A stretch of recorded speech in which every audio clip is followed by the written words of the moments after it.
Welcome, dear friends. Today I will share with you an inspiring story of love, loss, and new beginnings in the mysterious mountains. Enjoy the story. Maria stared at the pile of overdue bills on the kitchen table, her eyes welling with tears. John, what are we going to do? Those foreign scammers took everything. Her husband John rubbed his temples. I'll have to take that high-paying mining job in West Virginia. It's dangerous work, but it's our only chance to start over. No, it's too risky. I don't want to lose you, Maria pleaded, grabbing his hands. John kissed her forehead. We don't have a choice. I promise I'll be careful. This is only temporary. Soon we'll have the money to get back on our feet and start a family, like we always dreamed. 1 month later, Maria's world shattered. Two somber men in suits appeared at her door. Mrs. Hanson, we regret to inform you that your husband John died in a collapse at the mine. No, this can't be happening, Maria wailed as her knees buckled. The men caught her as everything went black. 2 weeks later, Maria emerged from the hospital, a hollow shell of her former vibrant self. She had missed John's funeral, confined to bed, heavily sedated to numb the overwhelming anguish that threatened to swallow her whole. Now returning to their modest apartment, everywhere she looked, painful memories of John assaulted her senses. His favorite coffee mug, the ratty old sweatshirt he refused to throw away, a stack of crossword puzzles in his messy scrawl. She couldn't bear it. In a frenzied purge, Maria packed only the bare essentials and fled, leaving behind the harrowing remnants of her shattered life. She drove for hours, no real destination in mind, just an all-consuming need to escape. As dusk fell, she found herself navigating the narrow, winding roads of a remote forested area. An errant for sale sign caught her eye. On impulse, she swerved to a stop and dialed the number. Within hours, sight unseen, Maria had purchased the dilapidated cottage, using up nearly all the money from selling the apartment. Pulling into the rutted driveway, she stared up at the sagging roof and peeling paint. "What have I done?" she whispered, but she had no energy left to care. Shouldering her duffel bag, she headed inside to her new Spartan existence. The incessant banging on the door jolted Maria awake. Disoriented, she sat up on the ancient, musty couch that had been her bed for the past sleepless week. The knocking continued. She shuffled to the door and cracked it open. "Well, hello there. You must be the new owner. I'm Claudia. I live just down the way. Thought I'd come welcome you to the neighborhood." The elderly woman, cheeks ruddy and eyes sparkling, proffered a basket overflowing with muffins. "I hope you like blueberry. Picked 'em fresh this morning." "Oh, thank you. That's very kind," Maria replied, unaccustomed to such friendliness from a stranger. She accepted the basket and stepped back to let Claudia inside. Claudia surveyed the barren interior, taking in the pervasive grime and cobwebs. My, this place could use a woman's touch. What do you say? Shall I round up the girls and we tackle this together? Many hands make light work." Maria found herself agreeing, Claudia's enthusiasm infectious. That afternoon, Maria and Claudia, along with Claudia's spry octogenarian friends Ethel, Rose, and Beatrice, set to work scouring every surface until the neglected cottage began to resemble a home. As they worked, the women regaled Maria with colorful tales of the village's past. "Did you know, back in the 30s, a pair of bandits hid out in my very attic for near a month? My mama, rest her soul, she outsmarted 'em good though. Spiked their hooch with a sleeping draught and had the sheriff haul 'em away." Claudia cackled with glee. "And don't forget the spring," Ethel interjected. "Used to be folks would come from far and wide, seeking the healing waters, especially the women.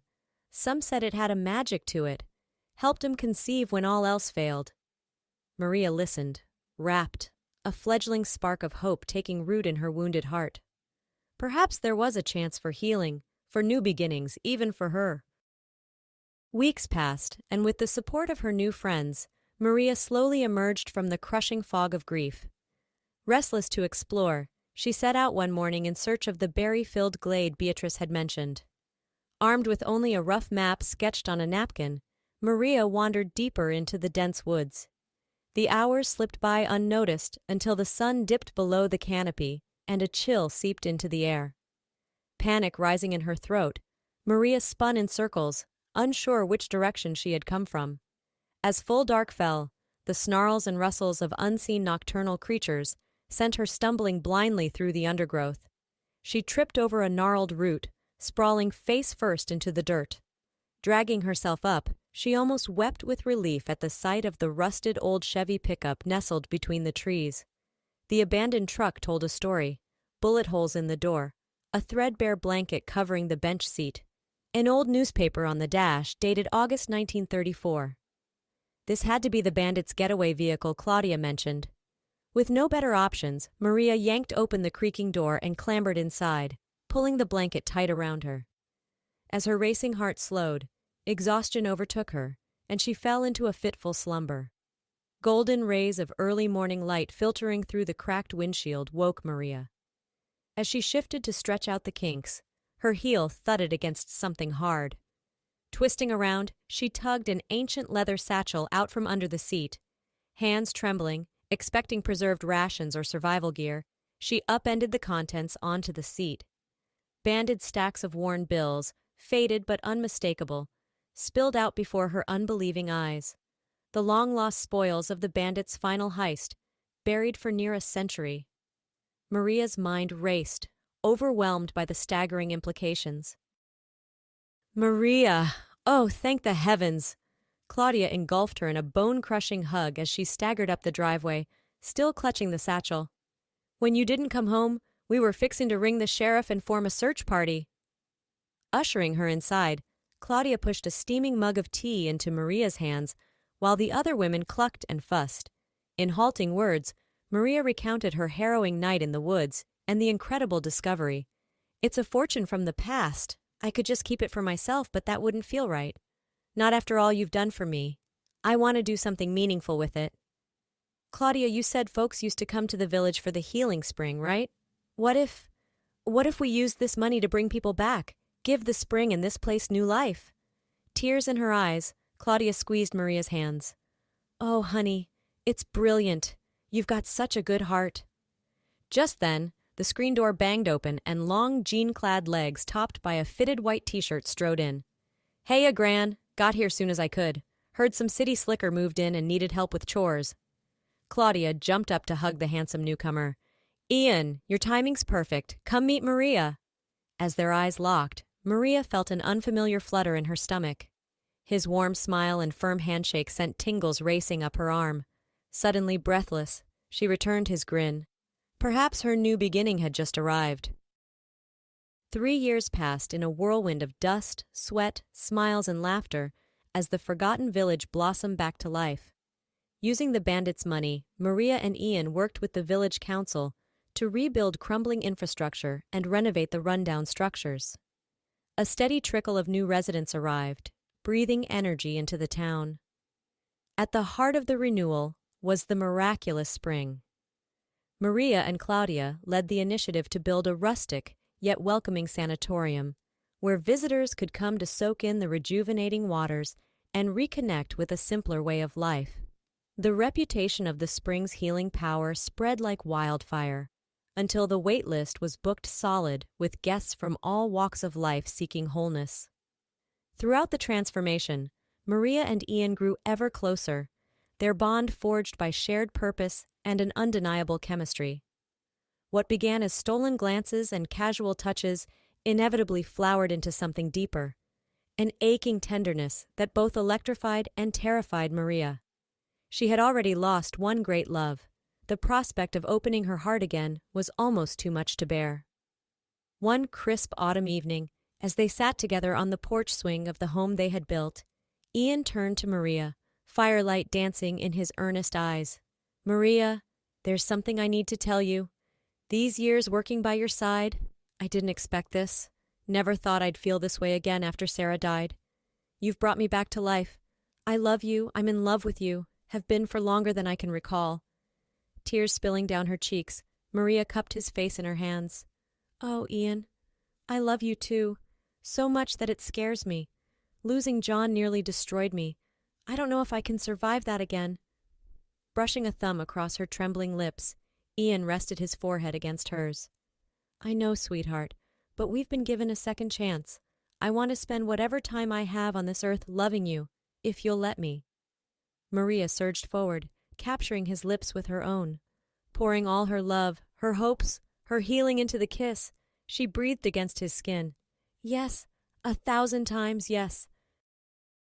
The sun-dappled morning found Maria bent over the toilet, retching miserably. Startled by a gentle tap at the open bathroom door, she turned bleary eyes to meet Ian's concerned gaze. "Hey, love, you all right there? You've been under the weather all week." Wiping her mouth, Maria accepted his outstretched hand and rose shakily. "I don't know. Maybe it's just a stubborn flu?" A sudden thought struck her, and she froze, eyes widening. Oh my, Ian, I think I might be pregnant." Ian's whoop of elation was so boisterous it brought Claudia running. Taking in the scene, the beaming smiles, the joyful tears, realization dawned and she engulfed them both in an exuberant embrace. "I just knew it. I've said since you two lovebirds got hitched that grandbaby would be coming for long. It's the magic of the spring, I tell you, works miracles," Claudia crowed. Mind spinning with the incredible news, Maria grasped for Ian's steadying arms.